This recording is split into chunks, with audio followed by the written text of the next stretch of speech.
अस्सलाम वालेकुम स्टूडेंट्स, कैसे हैं आप सब लोग। तो हम पढ़ रहे थे second year biology chapter number 1 homeostasis, जो कि हमने मैकेनिज़्म तक देख लिया था कि इसके कितने मैकेनिज़्म होते हैं। अब हम मैकेनिज़्म को वन बाय वन डिस्कस करेंगे। तो हम देख रहे थे थर्मो रेगुलेशन, ठीक है। थर्मो रेगुलेशन, थर्म से आपको क्या समझ आ रहा है? हीट। हीट क्या है? टेम्परेचर की बात हो रही है, ठीक है। और रेगुलेशन क्या है? टू रेगुलेट हीट और टू रेगुलेट टेम्परेचर। और हम ऐसे भी कह सकते हैं to maintain temperature within the body और to regulate temperature within the body. That mechanism is known as thermoregulation, ठीक है। हमारी बॉडी के अंदर जो टेम्परेचर को मेंटेन करने का मैकेनिज़्म है उसको हम कहते हैं थर्मो रेगुलेशन। नेक्स्ट हमारे पास आ जाता है एक्सक्रीशन, ठीक है। एक्सक्रीशन से क्या समझ आ रही है? वेस्ट मटेरियल, ठीक है। जो भी हम लोग फूड खाते हैं, कुछ फूड डाइजेस्ट हो जाता है और कुछ अनडाइजेस्टेड फूड हमारी बॉडी से रिमूव हो जाता है। उस अनडाइजेस्टेड फूड को हम कहते हैं waste material. Removal of waste material from outside the body, that mechanism is known as excretion. और हम ऐसे भी कह सकते हैं removal of nitrogenous waste. Nitrogenous waste क्या है? जैसे कि यूरिया, यूरिक एसिड या अमोनिया है, उसको हम नाइट्रोजनियस वेस्ट भी कहते हैं, ठीक है। तो removal of waste material from outside the body, that mechanism is known as excretion. Next हमारे पास है ऑस्मो रेगुलेशन। ओस्मो से आपको क्या समझ आ रहा है? जहाँ भी आपने वर्ड ओस्मो देखना है, that's mean water plus solute, ठीक है। और regulation to regulate the water and solute concentration और maintenance of water and solute concentration within the body, that mechanism is known as osmoregulation, ठीक है। समझ आ रहा है? नेक्स्ट हम देखते हैं, बुक से भी मैं आप लोगों को बता देती हूँ, एक बार कंफ्यूज नहीं होना। ये वाला जो पैराग्राफ है, इसमें यहाँ तक हमने पढ़ लिया था मैकेनिज़्म तक, तो इसके अंदर जितना भी कंसेप्ट है मैंने सारा आप लोगों को बता दिया। आपने इसको एक बार रीड करना है। जो चीज़ आपको ना समझ आए आपने मुझसे पूछना है। जो मुश्किल वर्ड हैं, डिक्शनरी रखें पास, आपने वहाँ से उस वर्ड के मीनिंग देखने हैं, ठीक है। तो यहाँ पे मैं आप लोगों को डेफिनेशन बुक से भी समझा देती हूँ। The protection of internal environment from the harm of fluctuation. Fluctuation का क्या मतलब होता है? चेंजेस, ठीक है। वो कह रहे हैं कि harm of fluctuation in external environment, कि जो एक्सटर्नल इन्वायरमेंट है, जो बाहर का इन्वायरमेंट है, उसके अंदर जो भी जो है वो चेंजेस आ रही हैं जो कि हार्मफुल हैं, उससे हम इंटरनल इन्वायरमेंट को किस तरह से प्रोटेक्ट करते हैं, इस प्रोसेस को हम कहते हैं होम्योस्टेसिस, ठीक है। समझ आ गई है? नेक्स्ट आपको कंपोनेंट्स बताए गए हैं जो कि मैंने आप लोगों को बताया है, temperature, waste material, water plus solute की कंसंट्रेशन। और मैकेनिज़्म है जो कि है थर्मो रेगुलेशन, एक्सक्रीशन और ऑस्मो रेगुलेशन। तो ये जितनी चीज़ें मैंने आप लोगों को कराई हैं टू द पॉइंट वही चीज़ें करनी हैं। ये सारा का सारा रट्टा लगाने की ज़रूरत नहीं है। ये जो बॉक्स दिया गया है, इस बॉक्स में आपको बताया गया है कि होम्योस्टेसिस जो है वो बहुत ज़्यादा ज़रूरी है ऑर्गेनिज़म के लिए। उसको मेंटेन करना बहुत ज़्यादा ज़रूरी है। जितनी भी एवोल्यूशनरी या जितनी भी चेंजेस आ रही हैं, एवोल्यूशनरी प्रोसेस हो रहे हैं, तो साथ साथ जितनी भी चेंजेस आ रही हैं ऑर्गेनिज़म उसको अडॉप्ट कर रहे हैं, ठीक है। नेक्स्ट हम देखते हैं कंट्रोल सिस्टम। तो वो प्रोसेस जो कि होम्योस्टेसिस को कंट्रोल कर रहा है, that is control system. Control system मतलब जो भी हमारे ऑर्गन या जो भी हमारी बॉडी के अंदर मैकेनिज़्म हो रहे हैं जो कि होम्योस्टेसिस को कंट्रोल कर रहे हैं, ये जितना भी सिस्टम है जो कंट्रोल कर रहा है, इसको हम कहते हैं कंट्रोल सिस्टम, ठीक है। कंट्रोल सिस्टम इस तरह है जैसे एक फ़िज़िकल कंट्रोल सिस्टम होता है। जैसे आप लोग फ़िज़िक्स में पढ़ते हैं कि फ़िज़िकल कंट्रोल सिस्टम होता है जिसमें क्वांटिटी को मेजर किया जाता है, बैलेंस किया जाता है, ठीक है। उसी तरह same is the case with biological control system. Biological control system या जो भी कंट्रोल सिस्टम है उसके 3 पैरामीटर्स होते हैं, 3 कंपोनेंट्स होते हैं। First one is receptor. Receptor को हम रिसीवर भी कहते हैं क्योंकि ये स्टिमुलस या आने वाली चेंज को डिटेक्ट कर रहा होता है। नेक्स्ट हमारे पास है कंट्रोल सिस्टम, कंट्रोल सेंटर। ठीक है, कंट्रोल सेंटर हमारा क्या है?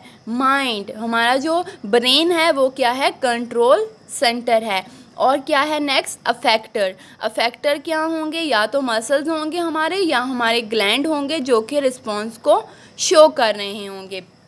अगर हम फिज़िकल कंट्रोल सिस्टम की बात करते हैं तो फिज़िकल कंट्रोल सिस्टम के भी 3 कंपोनेंट्स हैं, same like a biological control system, receptor, control centre and effector. लेकिन इसमें कंडीशन थोड़ी सी डिफरेंट होंगी। यहाँ पे फिज़िकल कंट्रोल सिस्टम की बात हो रही है तो रिसेप्टर जो डिटेक्ट करने के लिए टूल यूज़ होगा वो कौन सा होगा? थर्मोमीटर होगा।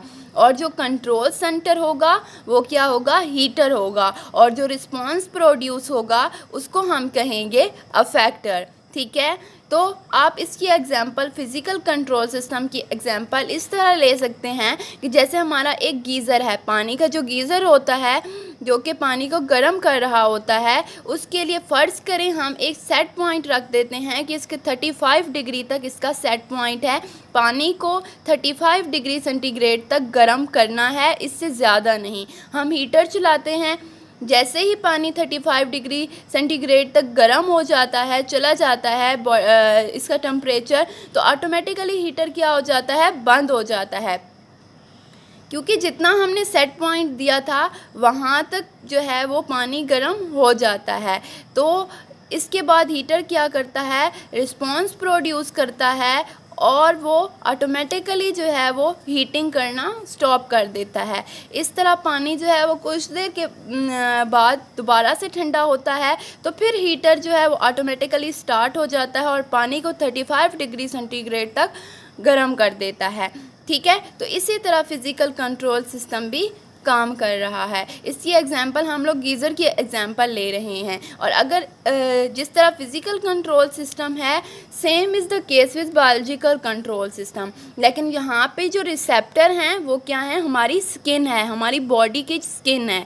ठीक है, हमारी स्किन अगर बाहर गर्मी होती है, सर्दी होती है, तो हमारी बॉडी के ऊपर रिसेप्टर्स लगे हुए हैं जो उस स्टिमुलस को आने वाली चेंज को डिटेक्ट कर रहे होते हैं। जैसे ही वो डिटेक्ट करते हैं वो अपना मैसेज जाके ब्रेन तक, जैसे कि अगर कोई फैक्ट्री वगैरह में काम कर रहा होता है तो अगर कोई भी चेंज आती है तो वो जाके अपने हेड ऑफिस में बताते हैं। इसी तरह जैसे हमारी बॉडी के रिसेप्टर डिटेक्ट करते हैं कि कोई चेंज आ रही है तो वो जाके हमारे कंट्रोल सिस्टम को बताते हैं, कंट्रोल सेंटर को बताते हैं जो कि है हमारा ब्रेन। ठीक है, और अफेक्टर्स क्या होते हैं? अफेक्टर्स हमारे मसल्स भी हो सकते हैं, हमारे ग्लैंड्स भी हो सकते हैं। ठीक है, तो वो क्या करते हैं? रिस्पॉन्स प्रोड्यूस करते हैं। जैसे कि अगर बहुत ज़्यादा बाहर गर्मी हो जाती है, हमारी स्किन जो है वो डिटेक्ट करती है कि गर्मी बहुत ज़्यादा हो गई है, वो हमारी ब्रेन को बताती है और हमारा ब्रेन जो है वो क्या करता है? रिस्पॉन्स प्रोड्यूस करता है, ग्लैंड्स को मैसेज जो है वो भेजता है और ग्लैंड्स जो है वो स्वेटिंग प्रोड्यूस करते हैं, जिससे हमारी बॉडी जो है बिल्कुल कूल हो जाती है, कूलिंग इफेक्ट आ जाता है। तो इस तरह हमारी बॉडी का एक कंट्रोल सिस्टम है जो कि पूरी बॉडी को कंट्रोल कर रहा है। ठीक है, नेक्स्ट हमारे पास है फीडबैक। यहाँ पे आप लोगों को नेक्स्ट पैराग्राफ में बताया गया होगा फीडबैक का। फीडबैक जो है, फीडबैक 2 टाइप की होती है। First is positive feedback and negative feedback. ठीक है, पॉजिटिव फीडबैक क्या समझ आ रही है? जब कोई चीज़ इंक्रीज़ की तरफ जा रही होती है, जब कोई चीज़ इंक्रीज़ हो रही होती है, अगर प्रोडक्शन इंक्रीज़ हो रही है तो ये पॉजिटिव फीडबैक होगी। अगर चीज़ें डिक्रीज़ हो रही हैं तो वो नेगेटिव फीडबैक होगी। अगर प्रोसेस जो है वो स्टार्टिंग की तरफ जा रहा है तो वो पॉजिटिव फीडबैक होगी। अगर प्रोसेस स्टॉप हो रहा है तो वो नेगेटिव फीडबैक होगी। ठीक है, तो नेक्स्ट अपनी बुक से भी देखें, मैं आप लोगों को बताती हूँ कि आपने क्या करना है।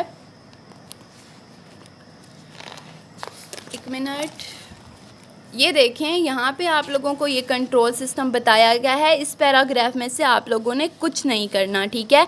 इसके अंदर जितना भी कॉन्सेप्ट था आपने इसको एक बार पढ़ लेना है और आपको फिर समझ आ जाएगी। यहाँ पे बताया गया है कि सेल अगर उसके अंदर सही तरह से वाटर की कंसंट्रेशन मेंटेन नहीं होती तो वो सेल ड्राई हो जाते हैं। अगर जो है वो पानी की कंसंट्रेशन ज़्यादा हो जाती है तो सेल स्वेल कर जाते हैं। अगर हार्मोन या सल्यूट की कंसंट्रेशन जितनी भी हमारे बॉडी के लिए ज़रूरी है उसके अंदर चेंजेस आती रहती हैं तो ऑटोमेटिकली हमारा सिस्टम उसको मेंटेन करता रहता है। तो ये आप लोगों ने एक बार इसको पढ़ना है।